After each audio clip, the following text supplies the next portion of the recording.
আমার নাম মোহাম্মদ আলামিন। আমি এখন আপনাদের যে কাজটা শেখাবো সেই কাজটা একটি ইমেজকে কীভাবে হোয়াইট ব্যাকগ্রাউন্ড করা যায়। সো একটি ইমেজকে হোয়াইট ব্যাকগ্রাউন্ড করতে হলে সেই ইমেজটা সিলেকশন করতে হবে এবং ইমেজটা ফটোশপের উপরে রাখতে হবে। তাই আমি যে ইমেজটা হোয়াইট ব্যাকগ্রাউন্ড করবো সেটা আমি আগে থেকে সিলেকশন করছি।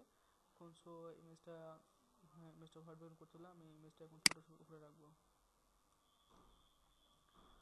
ফটোশপের উপরে রাখার পর ইমেজটা এমন দেখাবে। এখন ইমেজটা হোয়াইট ব্যাকগ্রাউন্ড করতে হলে প্রথমত আমাদের পাথ করা অবশ্যই জানা লাগবে। তো আমরা আগে পাথ করে নিই। এখানে একটু পাথ নিতে হবে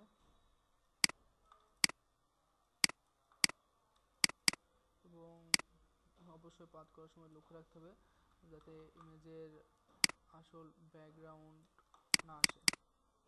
আসল ব্যাকগ্রাউন্ড যদি আসে তাহলে অবশ্যই সেই হোয়াইট ব্যাকগ্রাউন্ড করার সময় বা অন্য যে কোনো ব্যাকগ্রাউন্ড করার সময় সেটা দেখা যাবে, তখন আর ব্যাকগ্রাউন্ড চেঞ্জ হবে না এবং ব্যাকগ্রাউন্ডটা দেখতে খারাপ লাগবে। তাই অবশ্যই পাথ করার সময় লক্ষ্য রাখতে হবে যাতে পাথের যাতে নির্দিষ্ট যে ব্যাকগ্রাউন্ডটা সেই ব্যাকগ্রাউন্ডটা না আসে, যার ফলে পাথ করা অনেক ব্যাকগ্রাউন্ডটা দেখতে অনেক সুন্দর হবে এবং ইমেজটার হোয়াইট ব্যাকগ্রাউন্ডও করা যাবে বা অন্য কোনো ব্যাকগ্রাউন্ড ইচ্ছে করলেও করতে পারেন।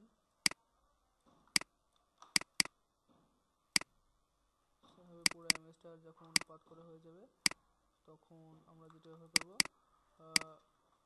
পুরো ইমেজটাকে সিলেকশন করার জন্য আমরা কন্ট্রোল ধরে ইন্টারফেস করব। কন্ট্রোল ধরে ইন্টারফেস করলে ইমেজটার এমন সিলেকশন দেখাবে এবং কন্ট্রোল ধরে সিলেকশন করার পর যেটা করতে হবে আমাদের ইমেজটা পুরো সিলেকশন করার জন্য আমরা যেটা ব্যবহার করব সেটা হলো control shift I. Control shift I মারলে পুরো ইমেজটা এমনভাবে সিলেকশন দেখাবে। সিলেকশন করার পর যে দেখাবে এবং পরবর্তী স্টেপ আমরা যেটা করব সেটা ইমেজটার পুরো স্মুথ ফেদার নিতে হবে, যার ফলে ইমেজটা অনেক সুন্দর বা স্মুথ হয়ে যাবে। এখন সো আমরা প্রথমে তো ফেদার নেব এবং ফেদার নেওয়ার জন্য আমরা কন্ট্রোল অল্টার ধরে ডি মারব। কন্ট্রোল অল্টার ধমালে ফেদার সিলেকশন একটি প্লেট আসবে এবং এই প্লেটটা এখানে ফেদার রেডিউস যে কোনো সংখ্যা নেওয়া যায়, সেটা তো আমার এখানে যেটা সেটাই থাক। তারপরে এটা ওকে করতে হবে। করার পর এবার আমরা যে পরবর্তী স্টেপ সেটা নেওয়ার জন্য অল্টার ধরতে হবে। অল্টার ধরে এস এম এস মারলে স্মুথ সিলেকশন নামে একটি প্লেট আসবে। এই প্লেটটার এখানে যে কোনো সংখ্যা নিতে পারেন। সো আমি এখানে 1 থাক।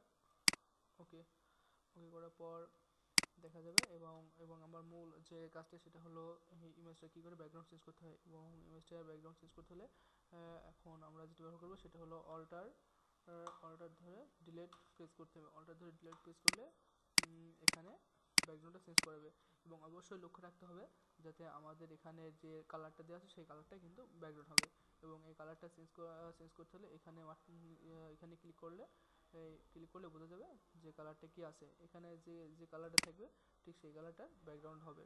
সো আমি এখানে হোয়াইট কালার দিয়ে রেখেছি, তাই এখানে হোয়াইট কালার ব্যাকগ্রাউন্ড আছে অবশ্যই। তাই এবং এখানে যে কালারটা সিলেকশন করার জন্য সেই কালারটা ওকে করতে হবে। সিলেকশন করার পর তখনই এই ব্যাকগ্রাউন্ডটা হোয়াইট দেখা যাবে। এভাবে একটি ইমেজকে হোয়াইট ব্যাকগ্রাউন্ড করা যায়।